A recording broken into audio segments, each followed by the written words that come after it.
కానీ ఒక టాక్ ఏంటంటే అండి, అంటే జనరల్గా ఈవెన్ టీఆర్ఎస్ వాళ్ళు కూడా వాళ్ళు ఏం చెప్తున్నారంటే, కేసీఆర్ గారు, హరీష్ రావు గారు దే ఆర్ రిప్రజెంటింగ్ మెదక్ జిల్లా కాబట్టి ప్రభుత్వ పథకాలన్నీ ఈ జిల్లాకి తీసుకుపోతున్నారు అనేటువంటిది ఒకటి ఇంటర్నల్గా ఒకటి జరుగుతున్నది.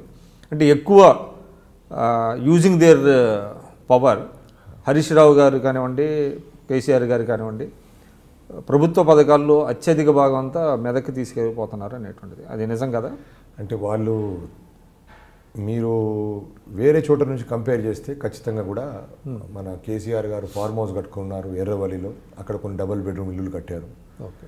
అదేవిధంగా సిద్దిపేటలో కూడా కొన్ని డబుల్ బెడ్రూమ్ ఇల్లులు కట్టినారు. కాకపోతే వాళ్ళు కట్టింది ఏ 10% లోపల కూడా లేదు. ఓకే. పేద కుటుంబాలకి, ఇల్లు లేని వాళ్ళకి వాళ్ళు అయితే డబుల్ బెడ్రూమ్ ఇల్లు కడతామన్నారు. అది ఎక్కడ కూడా ఇల్లు ఎక్కడ ఉందని పోయి ప్రశ్నిస్తే మీరు భూమి ఎక్కడ ఉందని అడగడం, రివర్స్ క్వశ్చన్ వేయడం జరిగింది. ప్రజాప్రతినిధులు ఎక్కడ కూడా గ్రౌండ్లో పోయి సామాన్య వ్యక్తులు, గ్రామస్తులు, ఇల్లు లేని వాళ్ళు పోయి అడిగితే, ప్రశ్నిస్తే మీరు ఇల్లు కట్టిస్తానన్నారంటే మీరు భూమి వేయడం చూపించండి అన్నాడు. సో ఇది వీళ్ళు మేనిఫెస్టోలో చెప్పినప్పుడు, మాట్లాడినప్పుడు మాత్రం ఇటువంటి విషయాలు, అంశాలు వాళ్ళు ఏం చెప్పలేదు. అంటే ఎవరికైతే భూమి ఉంటుందో ఆ భూమిలోనే డబుల్ బెడ్రూమ్ ఇల్లు కడతామంటున్నారా? అట్లా కాదు, వాళ్ళు అనేది గవర్నమెంట్ ల్యాండ్ ఎక్కడ ఉందని అడుగుతున్నారు. ఎవరన్నా డొనేట్ చేసే వాళ్ళు ఉన్నారని అడుగుతున్నారు. సో ఇది మేనిఫెస్టోలో చెప్పలేదు. మామూలుగా డబుల్ బెడ్రూమ్ ఇల్లు కట్టిస్తానంటే ప్రభుత్వ భూమి ఉంటే ఆడ కట్టియాలా, కాదనుకుంటే కొనుగోలు చేసి కట్టియాలి.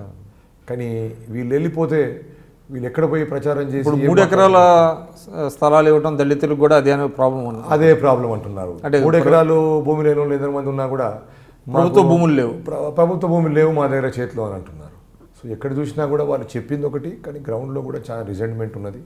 ఇవన్నీ చాలా, అంటే మిగతా జిల్లాలతో పోలిస్తే మెదక్లో కూడా పెద్దగా, అంటే వాళ్ళిద్దరు ఉన్నప్పటికీ కూడా పెద్దగా అభివృద్ధి జరగలేదంటారా? అభివృద్ధి జరిగే కాడ జరిగిందండి, బట్ చాలా ఓన్లీ మార్జినల్ ప్యాచెస్లో జరిగింది. డబుల్ బెడ్రూమ్ అంటే ఆయన ఫార్మ్ హౌస్ అవుతల ఆయనకు వచ్చినప్పుడు పోయినప్పుడు ఆయన కనపడే కంటి కనపడే. సో దానివల్ల మీకేమీ అంటే ఇబ్బంది ఏమి ఉండదంటారా? కాంగ్రెస్ 70%ని మనం వాళ్ళు సాటిస్ఫై చేయనప్పుడు 30% సాటిస్ఫై చేసినప్పుడు ఖచ్చితంగా కూడా వాళ్ళు చెప్పింది ఒకటి చేసింది ఒకటి అని చెప్పి ఎక్కడైనా కూడా అదే నివేదన కనబడతా ఉంది. సో ఒకటంటే కేసీఆర్ గారిని మీరు 2014లో ఎదుర్కొన్నారు, ఢీకొన్నారు అని రాసిని. సో మీరు ఒక పెద్ద డాక్టరు, ఆయన్ని చేశారు, సరే ఓటమి చెందారు. మరి ఈసారి ఎందుకు దుబ్బాక మీద దృష్టి పెట్టారు మీరు? అంటే మళ్ళీ తిరిగి పార్లమెంట్కి వెళ్ళే ఆలోచన లేదా? అట్లని కాదు, దుబ్బాక నియోజకవర్గంలో నా సొంత నియోజకవర్గం. సో దీనిపైన దృష్టి పెట్టి ఫోకస్ చేసి మనం ఇన్నేళ్ళ నుంచి అభివృద్ధి. దుబ్బాకలో ఎక్కడ మీది? దుబ్బాక ప్రాపర్ అండి నాది. Dubbaka headquarter, constituency head క్వార్టరే మాది ప్రాపర్. ఓకే. అక్కడ మాకు పాత అటాచ్మెంట్. సో ఇది పొలిటికల్ ఫ్యామిలీ మీది? మా గ్రాండ్ ఫాదర్ సోమేశ్వరరావు గారు ఆ సమయంలో దుబ్బాక కూడా సిద్దిపేట ప్రాంతం కింద ఎమ్మెల్యే కింద వచ్చేది. సిద్దిపేట ఎమ్మెల్యేగా వాళ్ళు ఎమ్మెల్యేగా చేశారు సోమేశ్వరరావు గారని. ఓకే. సో నాకు కూడా ఏదో సేవ అందియాలి, పేరు తెచ్చుకోవాలా అని చెప్పి ఒక ఆలోచనతో మన సొంత ఊర్లో ఇంకా బాగుంటుంది కదా, మనం ఫోకస్ పెట్టి మనం చేయగలుగుతాము అని చెప్పి ఒక ఆలోచనతోనూ. అంటే మీ అధిష్టానం మరి ఒప్పుకుందా? అంటే మిమ్మల్ని లోక్సభ అభ్యర్థిగా మెదక్ అనుకుంటున్నారు కదా, దుబ్బాక పంపించడానికి వాళ్ళు విల్లింగ్గా ఉన్నారా? మా ఆలోచన మేము షేర్ చేసుకున్నాం అధిష్టానంతో, పార్టీ అధిష్టానంతో, స్టేట్ లీడర్లతో, సెంట్రల్ లీడర్స్తో. సో వాళ్ళు ఎట్లా నిర్ణయం తీసుకున్నా కూడా మేము కట్టుబడి ఉంటాము. అవకాశం ఇస్తే ఖచ్చితంగా కూడా దుబ్బాక నియోజకవర్గం మీద పూర్తి శక్తి, నాకు ఏం సర్వశక్తి ఉపయోగించుకొని. ఇప్పుడు అంటే దుబ్బాకలో చాలా, అంటే అక్కడ ప్రజలు ఒక సామాన్యమైనటువంటి వ్యక్తిని, రామలింగారెడ్డి, ఆయన చిన్న జర్నలిస్ట్గా ఆయన జీవితాన్ని ప్రారంభించారు, ఆయన ఎమ్మెల్యేగా చేశారు, ఆయనకి కూడా నిజాయితీపరుడు అనేటువంటిది ఒక నేమ్ ఉంది. సో ఆయన మీద కంటెస్ట్ చేయడం అనేటువంటిది మీకు ఇబ్బంది కదా? చూడండి, రామలింగారెడ్డి గారి మీద పర్సనల్గా నేను చెప్పదలుచుకోలేదు. కాకపోతే ఏంటంటే పార్టీ పరంగా ఆయన ఒక దుబ్బాక మండలంలో చూస్తే కూడా ఏ 2, 3 గ్రామాలలో డబుల్ బెడ్రూమ్ ఇల్లు కట్టగలిగాడు. ఇక మీరు ఈ మన ల్యాండ్లెస్ పువర్కి ఏదైతే ల్యాండ్ డిస్ట్రిబ్యూషన్ 3 ఎకరాల అంశం ఉందో వాళ్ళ మేనిఫెస్టోలో, అది ఏ ఒక 2 గ్రామాలలో కూడా కంప్లీట్ చేయలేకపోయారు వాళ్ళు. ఓకే. మూడోది ఏంటంటే రైతులని వాళ్ళు రుణమాఫీ అనుకొని వాళ్ళు ఆ రోజు మేనిఫెస్టోలో పెట్టినారు.